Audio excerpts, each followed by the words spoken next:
Now that it's January, it's a great time to be thinking about your editorial calendars for 2019. And a critical step, and the first step in creating your editorial calendar, is mapping out the topics that you want to cover to establish yourself as a thought leader in 2019.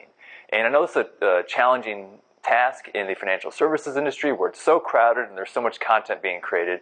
So that's why I wanted to help you guys out by creating a list of the 19 white paper topics I'd love to see firms tackle in 2019.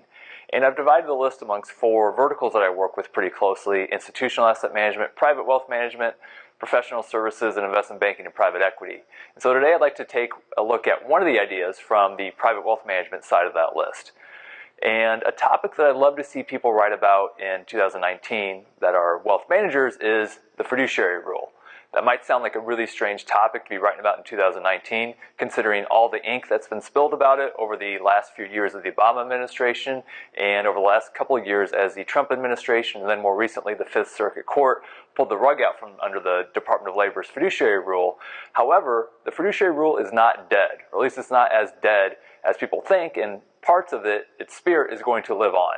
There's a lot of momentum in Washington for elements of the fiduciary rule to be written into regulation in some form.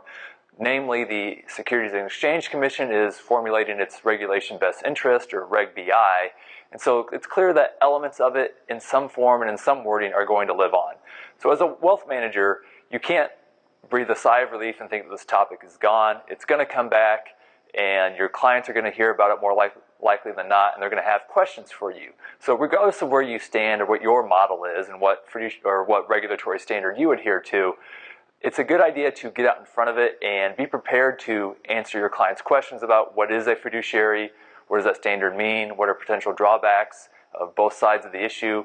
And if you are a fiduciary yourself, it's a good opportunity to explain why you've chosen this business model and chosen to hold yourself to this standard or to be regulated by this standard, and use this as a way to differentiate your business model and your approach and the way that you add value to clients. So again, fiduciary rule is not dead, contrary to popular belief, so it's going to be out there. You want to get out in front of it and explain it to your clients. All right, that's just one of the 19 topics I'd love to hear you guys write about in 2019. So if you want to see the full list, go check out our blog.